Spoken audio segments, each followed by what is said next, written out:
प्यारे मित्रों, अष्टावक्र जी ने जनक की परीक्षा ली और जनक बड़े अच्छे से सब उत्तर दिए। अष्टावक्र भी मन मन में मुस्कुराए, प्रसन्न हुए। और अब जो आगे अष्टावक्र कहने जा रहे हैं, अब ये कोई परीक्षा नहीं है।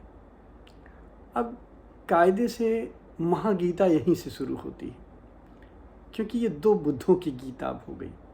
अष्टावक्र अपना अनुभव कुछ कहेंगे और जनक कुछ अपना अनुभव कहेंगे। और अब इस सागर में, इस परम सागर में, इस आनंद के सागर में आप गोता लगा सकते हो और अपने स्वरूप में भी जा सकते हो। अब आगे कहते हैं अष्टावक्र जी, जहाँ चित्त कुछ चाहता है, कुछ सोचता है, कुछ त्याग करता है, कुछ ग्रहण करता है, जब दुखी और सुखी होता है तब बंध है। देखो, मुक्ति तो आप जानते नहीं हो। अभी आप जहाँ हो वहाँ मुक्ति तो है नहीं।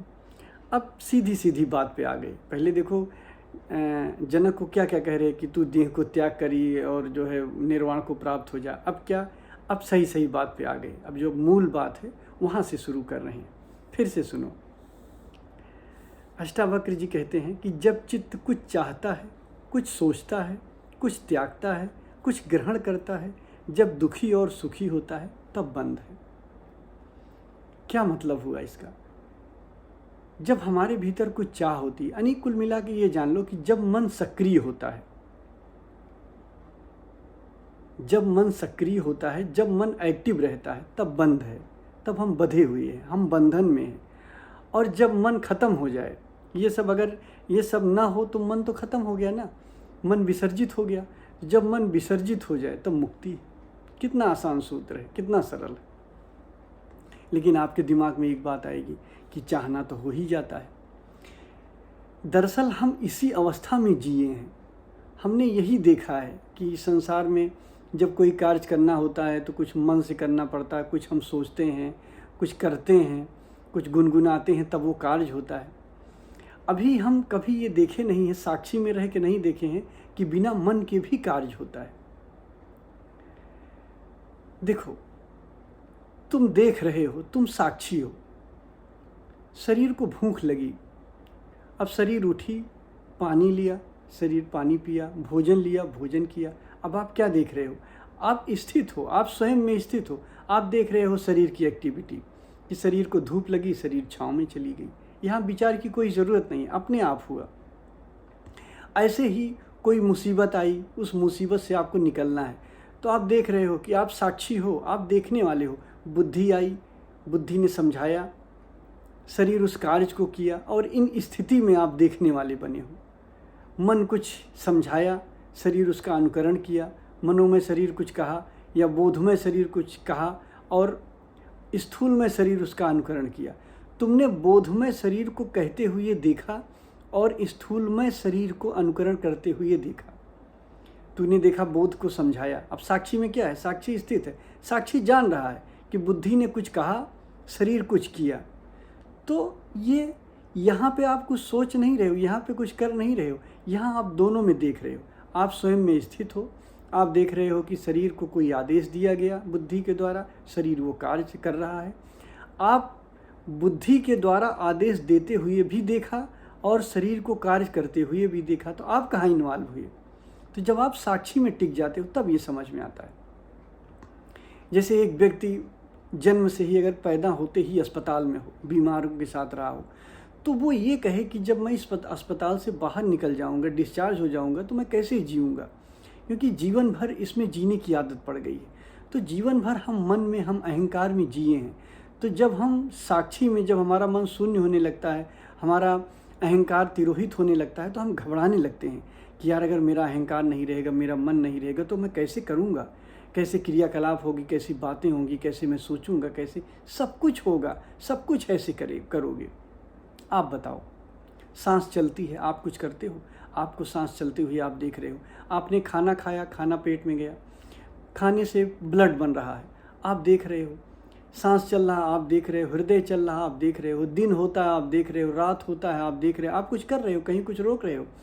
ऐसे बुद्धि ने शरीर को आदेश दिया, आपने देखा कि बुद्धि ने शरीर को आदेश दिया, शरीर ने कार्य किया, आपने दोनों कंडीशन में देखा। यहाँ मन की ज़रूरत ही नहीं, मन आया ही नहीं, साक्षी भी अकर्ता होके भी कार्य होता है। तो ये बड़ी सुंदर बात है। यानी अष्टावक्र जी ने कहा कि जब मन सक्रिय होता है, जब मन कुछ करता है तो बंधन है, और जब मन कुछ भी नहीं करता तो मुक्ति है। अब कुछ ना करने की ये आक्रमणता ना सोच लेना कि आक्रमण होके बैठ जाओ, कहो हम कुछ नहीं कर रहे हैं। कुछ ना करने का मतलब मन विसर्जित हो गया है, अब सिर्फ साक्षी है, अब देखने वाला है, अब जो होता है वो होता है, जो आन पड़ा वो हो जाता है, उसमें हमारा कुछ करना नहीं। आगे फिर अष्टावक्र जी कहते हैं, जब मन न चाह करता है, न सोचता है, न त्यागता है, न ग्रहण करता है, जब यह सुखी होता है, जब यह न सुखी होता है न दुखी होता है, तभी मुक्ति है। कितना सरल और सीधा सूत्र है, ध्यान से सुनो।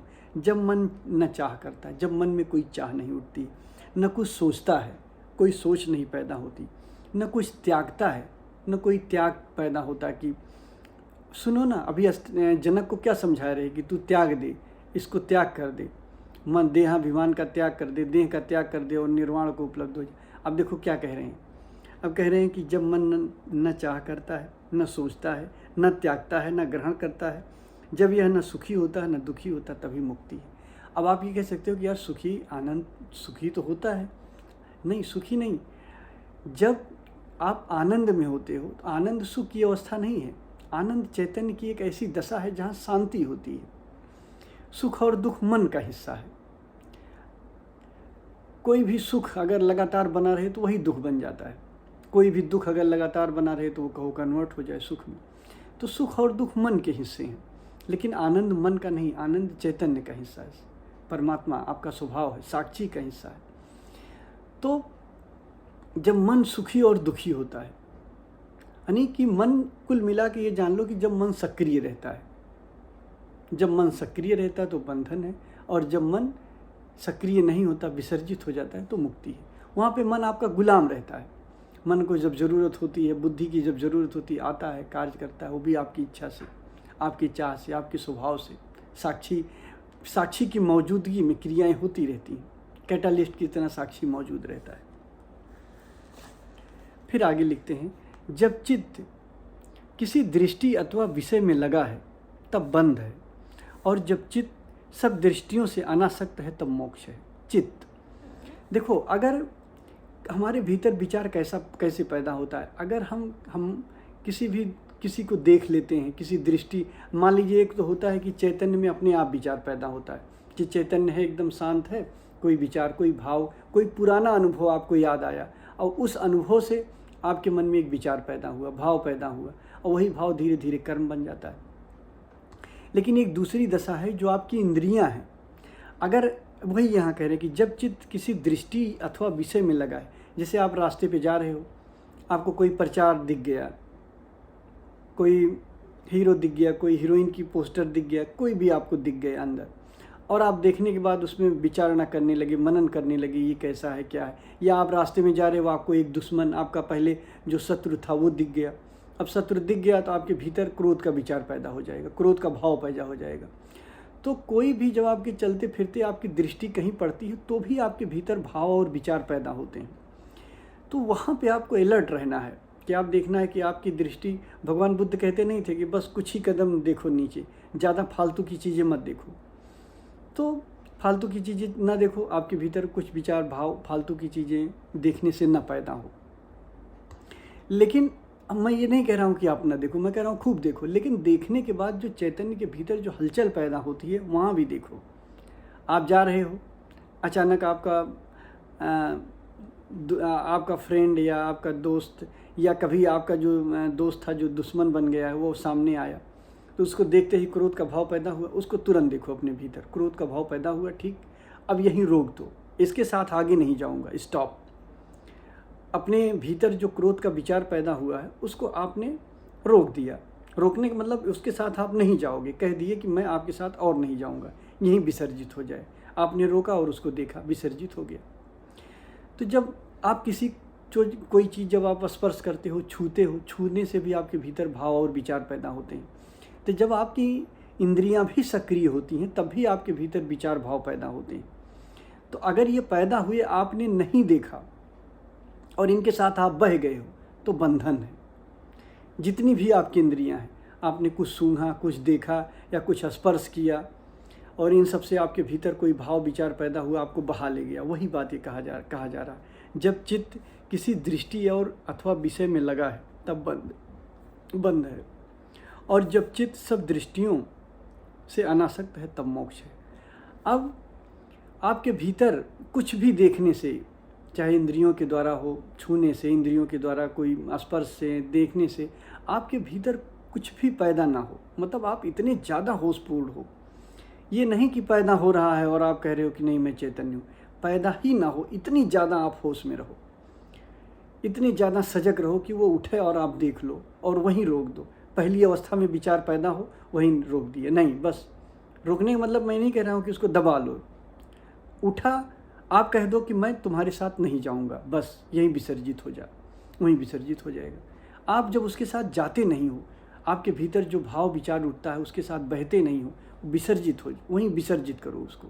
जब विसर्जित हो गया तो धीरे धीरे एक एक टुकड़ा कर करके एक दिन आप होश की उस अवस्था में पहुंच जाओगे जब चित्त में कुछ उठेगा ही नहीं। उसी को मुक्ति कहते हैं। आपका होना सिर्फ रह जाएगा, चैतन्य रह जाएगा।